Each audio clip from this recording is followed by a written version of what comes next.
Welcome to Grand Sumo Breakdown, the unofficial sumo podcast for official sumo fans.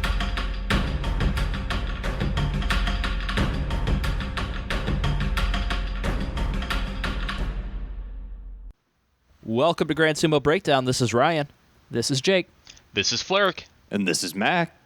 And this is our kind of news episode recap. We talked so much in our actual sumo recap for the July tournament that we didn't have time to really talk about the whole Abi scandal and his rejected retirement thing and our thoughts on that. There was the whole incident with the Nishikide stable. I believe that's the correct stable. Shikihide. Yeah, I knew it was somehow wrong. Shikihide, there we go. It had 9 wrestlers run away from the stable there, and then just a couple other notes about some Oyakata who have gone out and what their punishments were, and another Oyakata who got tested positive and what's coming from that. So we just kind of wanted to have a little bit more time to go over those items without feeling like our recap episode for the July tournament was getting too overbloated. So with that being said, let's start with the whole Abi thing. So we mentioned it on the Midway episode. He was pulled out of the tournament not because he was injured, but because he's a dumbass, and he went out for dinner at apparently a Hostess Cafe. A newly married man going out to a Hostess Cafe. A dumbass indeed. I heard some conversation of where Hostess Cafe doesn't mean like a seedy, necessarily mean like a seedy underground like cafe area. It's just like a popular club that people go to. It's like, would you compare it, in your understanding of Japanese culture, would you compare it to like going out to Hooters or something? Yeah, maybe something kind of like that. I remember reading some discussion on sumo forums, and the consensus of people who know some things says like it's not something the wife would necessarily get angry at. Okay. So he's not going out to a brothel. He's not going out to a strip club. No. But maybe It's a like, step or two below that. Yeah. It's like a club where I think there's like some host lady that you just sit and talk to. And that's kind of the concept of the club. That still doesn't excuse his dumbassery. We're in the middle of a pandemic, you moron. No. We're not talking about that part yet. I think we're... Well, okay, fine. Yeah, I just wanted to lay some context of that. Yeah, appreciated. But yeah, so going out, normally that's fine. Who the hell cares? But yes, as Mac mentioned, we are in a pandemic, you moron, and it's against the rules of the JSA to go out at this time because you don't want to contract the virus and then bring that into your stable, and then obviously everybody in your stable is going out and fighting on the dohyo, and they could be giving it to everybody else in all the other stables, and then that obviously creates a situation where everybody at sumo has it, and they'd have to shut down the tournament, or you might have more people pass away, like unfortunately Shobushi did in the Takatagawa stable. So very serious thing for Abi to have done, and apparently he didn't do it just the one time. He didn't do it 2 or 3 times. It sounds like he went out over a dozen times during, I don't know the exact time frame, but yeah, it sounds like this was a repeat thing that Abi did, and he also went out with a former Sekitori. We didn't really know who that was for a while on Twitter. It pretty much came down to it's either Goku Shindo, who I don't think any of us really know too much about. Yeah, I don't know him. His name starts with Goku, and that's pretty neat. I do like that. Or it could have been Tomokaze, who is the guy who kind of rocketed up to the top of the Makuuchi division before his knee literally exploded last November. But we did get confirmation that it was Goku Shindo, which is my much preferred thing, because I like Tomokaze, and I don't want to hate him because he is a terrible... I'm not going to say Abi's a terrible person. I'm going to say he's a dumb person. Yeah, I think that's a fair distinction. Yeah. I'm also glad it's not Tomokaze, because he posted... I agree. I found his Twitter account during all of this, and I found that he likes to play ex-Japan songs on piano, which is something that is dear to my heart. So, Flerick's new favorite wrestler. Yeah. Hopefully he gets good, and not get good, but gets healthy and rockets back up to Bonsuke without losing at all. So yeah, so not only did Abi go out with a fellow former Sekitori on multiple occasions, but apparently another big no-no that he did was he tried to cover it up. Like, he coordinated with other rikishi that knew what he was doing to come up with a cover-up story so that he would not get caught, which obviously did not work out too well for him. Failed, sir. And so this is a different kind of scandal, really, because, I mean, usually our scandals are Haramafuji hit this guy with a bottle of beer, or just some other person beating up some other person. But this is, well, I guess the Osunarashi one, where it's just like a non-violent thing. You just broke rules and then lied to the JSA, and then you're retired.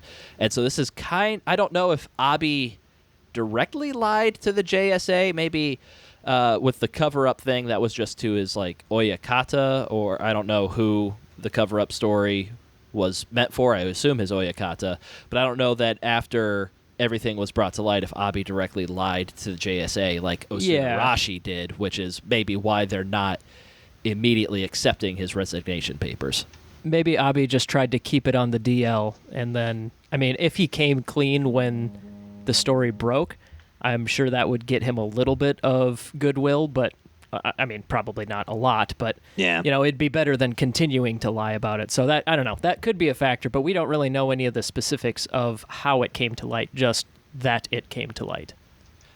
Yeah, exactly. So after it did all come to light after the tournament, Abi did hand in his resignation papers, but the JSA decided not to accept those resignation papers, not just yet, at least.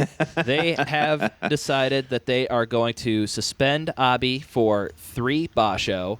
Gokushindo, I believe, is getting 2 basho, and Abi is getting his pay cut by 50%.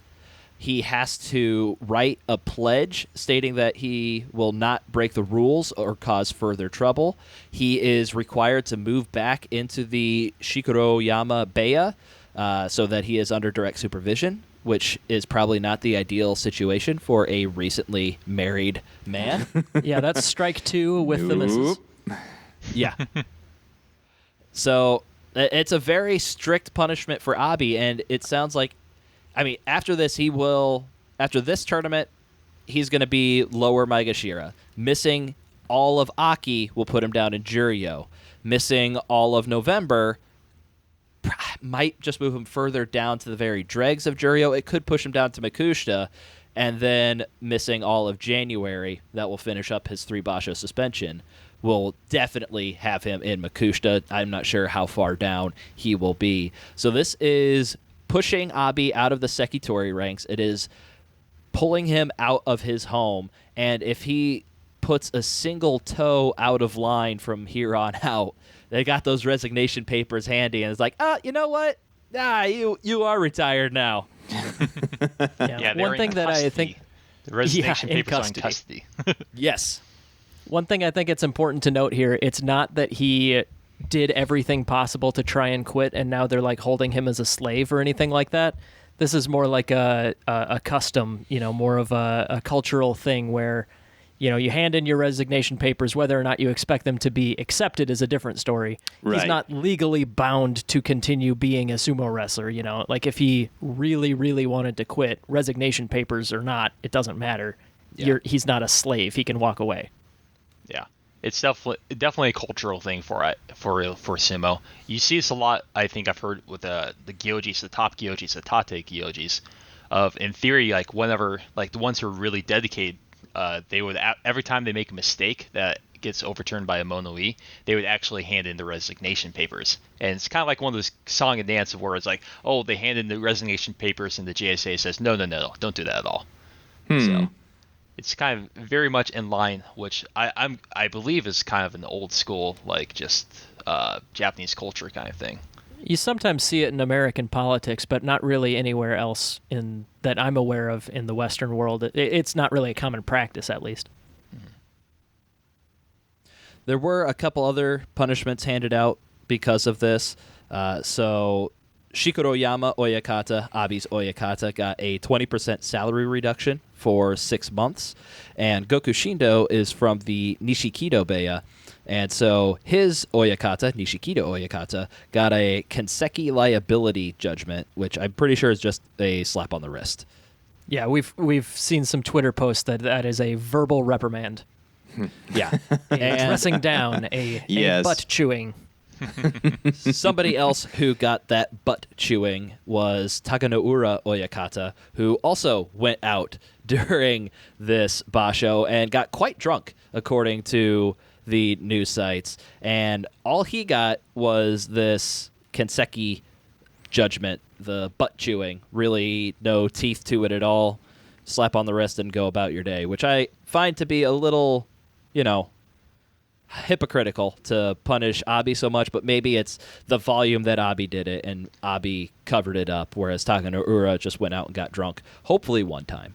But it sounds like all of everybody's tests, like Abi, Gokushindo, Takanoura, Oyakata, all their tests have come back negative. Well, that's something at least. Yeah, I've heard that he was playing the I don't recall card. It was like, did you go out during this basho? I was like, I don't remember. I was very drunk Maybe? the next day. Maybe it was during this basho. Maybe it was a week or two before. It's quite possible that he is at least partially telling the truth there. Yeah.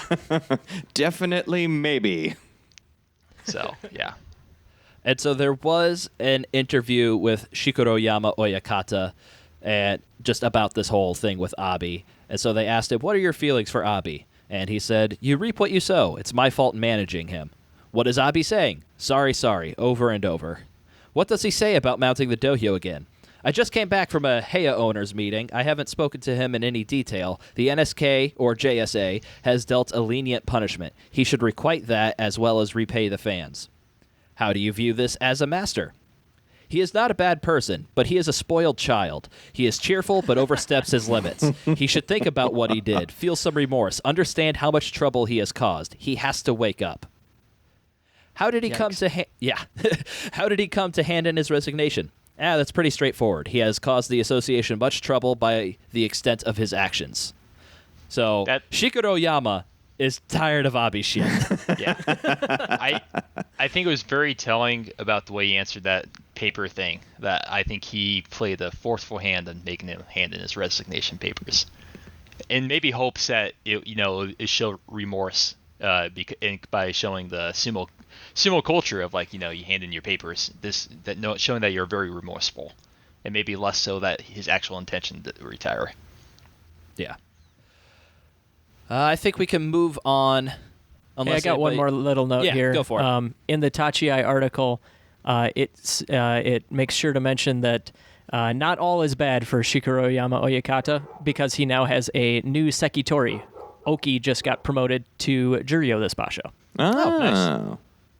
Never heard of him, but we'll check him out next time and see if he does any good. We'll see if he has a similar style to Abi. That would be interesting. Oh, dear.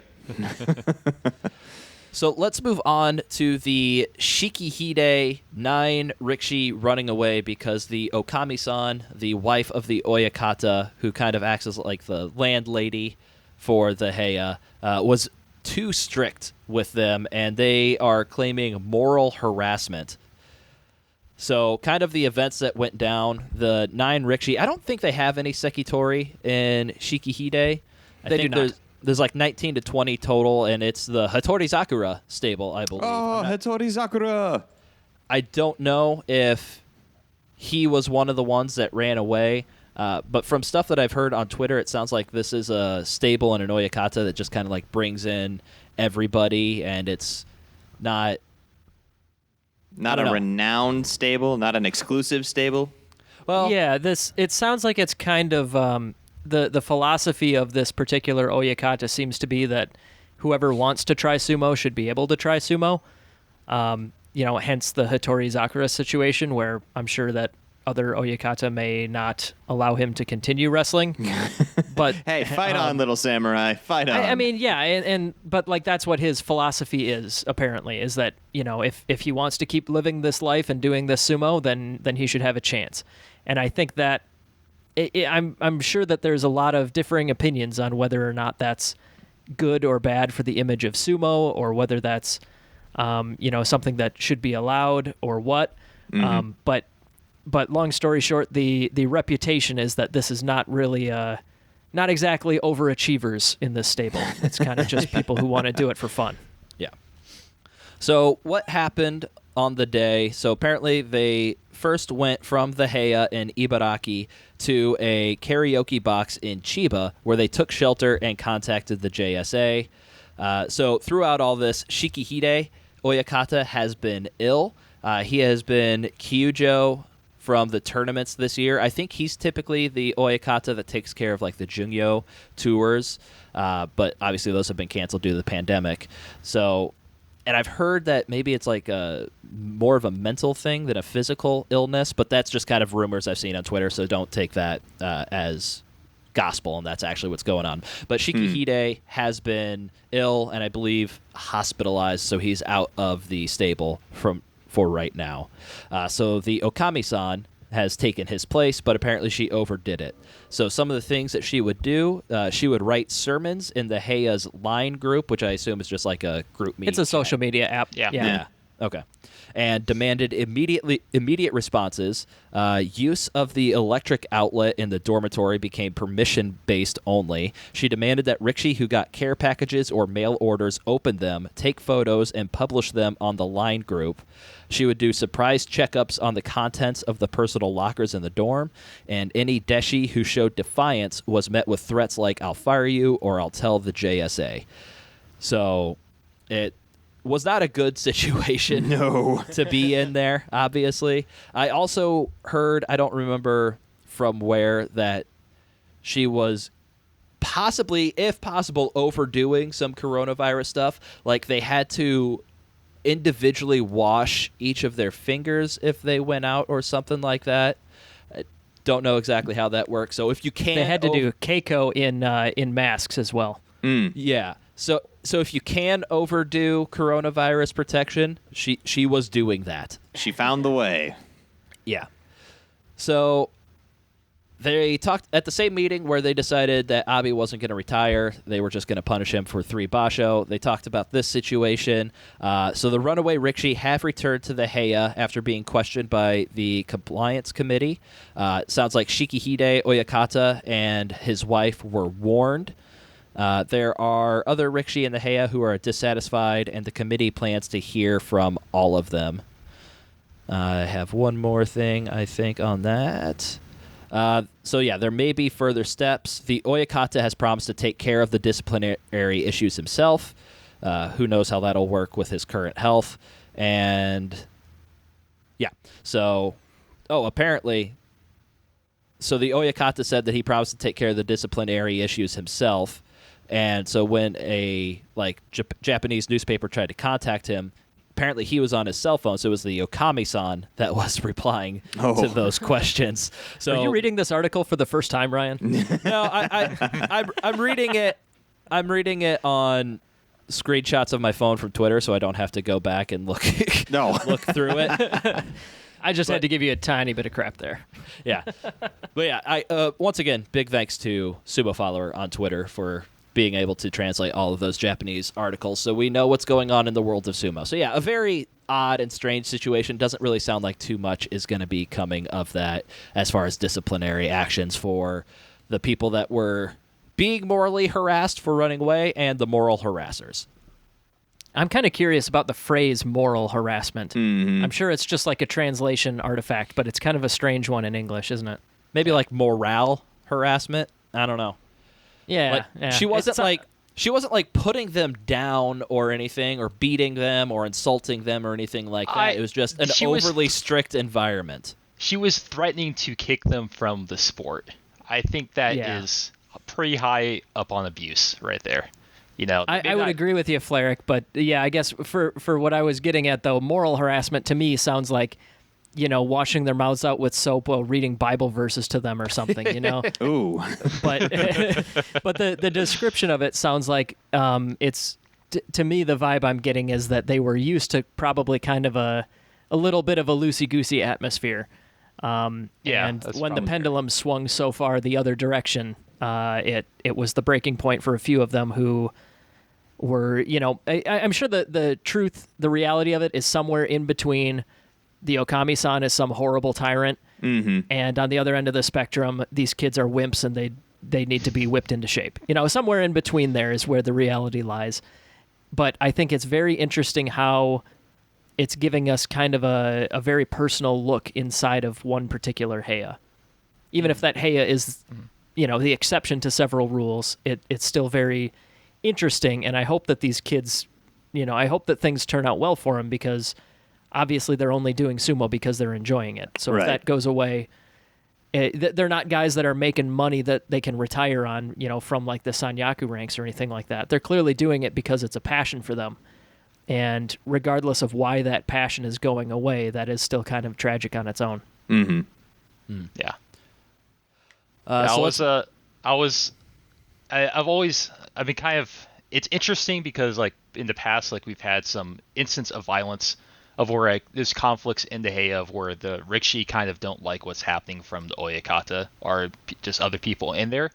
And it's kind of, in the past, this is exactly the one thing that Rikishi can do to kind of combat this is run away and hopefully get some publicity from it. And we've had that with the violent stuff multiple times, and to the point where the public got up in arms and the Kyokai had to respond to that and actually make some changes so where you can kind of report if you're having violence, you can actually kind of now report that anonymously, and they'll look into that and they'll kind of say that's a bad thing to happen. But other kind of just misuses of power as well, because maybe, I don't know, I would say that there is definitely a power difference thing in what happened. It's hard to say exactly what stuff was too far or what stuff wasn't, but I would say kind of saying like, I'm going to kick you out of the sport and livelihood you're doing is definitely a step too far. And like, once again, like they can't go to the violence thing, hey, I'm getting violence, because they're not actually getting hit, but they're actually still being abused. And so once again, they're kind of going to the one recourse they have is running away from the Heya and kind of trying to get some publicity from that. And I'm glad it worked out in this regard, but I'm also kind of just hopefully there was like I would wish there was like some other kind of change here of like where they actually try to give an outlet for Rikishi to do this, other than like, I guess, feeling like they have to run away and risk themselves to hopefully get some publicity from it. Hopefully they kind of set up precedents or just some way to resolve this. I would very much like. Yeah, because when tensions build up to the point of like a scandal that gets outside the sports section of the newspaper, when it boils over into like big incidents like that, that always looks worse. Yeah. Instead of like minor disciplinary issues being handled proactively and stuff like that, it seems like sumo's, scandal reputation stems from things that build up until it's too much. Yeah, and also, like, regardless of looking bad to the outside, which is a concern for people who love sumo, but it's also like to get the build up to actually want to run away. It takes a lot, and you can probably just, I don't know. I feel like the build up for that takes a lot of things have to happen. Then you have to have some kind of courage to say, hopefully this kind of works. I wish there was a release valve of where you can kind of try to get some feedback, say, hey, I want this to not. I guess I would like some kind of way for it to be resolved that's not just going and running out. Yeah. Running away. Can I have one more quick funny point on this one? Okay, I have one more thing I want to finish with this. Sure. I think. Go ahead. Yeah, and this is kind of just my opinion once again as someone from America looking over at sumo, but I think there is a crazy power imbalance of where the Oyakata, where the fact that Rikishi can't move Heias, I think is insane. Yeah. And like the fact that like the Heia you choose in the beginning is kind of like a gamble, like rolling dice. Hopefully this Heia is good. Hopefully it stays good. And the fact that they can't change unless the Oyakata retires or retires, I think is just absolutely insane. That gives them way too much power. And like, I do think there's a lot of good Oyakata out there who act as like second fathers for a lot of these Rikishi. But there's this also other instance where that doesn't happen, and I just think that's wrong, and that should definitely be changed. Yeah, somewhere not quite all the way towards like the NBA free agency system, but maybe a little bit closer in that direction. Like the college portal for NCAA, where you can transfer, sit out a year, but you could transfer. Yeah, you're not stuck there for life, no exceptions. There's consequences for leaving, but yeah. Yeah, the quick kind of funny point I wanted to make was that they went to a karaoke bar to like that was their refuge. Apparently that's not super uncommon for like some sort of like running away or similar situation, because renting a karaoke bar is cheaper than renting a hotel when you're looking at it on an hourly basis. Oh, wow. That was the reasoning I saw on Twitter for that particular kind of situation. Like that's why they went to that kind of place. All right, and we'll wrap up this news episode with just a quick hit. There was a Oyakata from the Nishonoseki stable that tested positive for COVID-19. It was not Nishonoseki Oyakata, it was Matsugane Oyakata. So Nishonoseki is the stable that has Shohozan and Ichi Yamamoto, top 10 name in all sumo wrestling. So Matsugane was out scouting new recruits, and he was tested despite having no symptoms, and then he was admitted to the hospital and he's under observation. So it really seems like if you're going outside of like the stable environment, you're coming back. Sounds like they do have a good testing system before you get back in there, which is a very positive sign to see, because they caught this without him showing any outward signs of having the illness. So they're able to catch it before it gets back into the stable. So that is good news on kind of how they're handling the coronavirus and people leaving the stable with permission. Abi. Yeah. I think it's interesting. Another part of the news here is that he's staying at a care facility despite being asymptomatic and clearly not like, ventilator worthy or anything like that. And just because we have to every time we bring up COVID, we got to crap on our country just a little bit in our response. I know a couple people who have tested positive, and they basically like put a tally mark down on the sheet and then say, "All right, go home." Yeah. Like there are no restrictions, but yeah, I think part of the reason that it's better in other places is you test positive, well, you're staying here. Yeah. Yep. Probably another part is I imagine a lot of sumo people are under the high risk department. Yeah, So that's really Just a little. yeah. Even if you're in incredible shape underneath, all that extra weight on top of you definitely makes you high risk. Yeah. But yeah, it sounds like Matsugane was not near the stable or in close contact with any of its wrestlers during the July tournament, so doesn't sound like we need to worry about anybody in the Nishonoseki stable. So I think that will wrap up our quick little extra news episode. There's just so much we needed to talk about that wouldn't quite fit in our typical July recap episode. So if you enjoy this podcast, you can leave us a 5-star review on Apple Podcasts or your favorite podcast listening service. You can find us on social media, Twitter, Facebook, Instagram, Grand Sumo Breakdown. GrandSumoBreakdown.wordpress.com is our blog. If you have any questions, comments, or corrections, drop us a line at grandsumobreakdown@gmail.com or give us a call at 805-613-7866. That's 805-613-SUMO. And we will have our Bonsuke prediction episode coming out in a couple of days. Thank you for listening to Grand Sumo Breakdown. Until next time, Throw your salt high. And keep moving forward.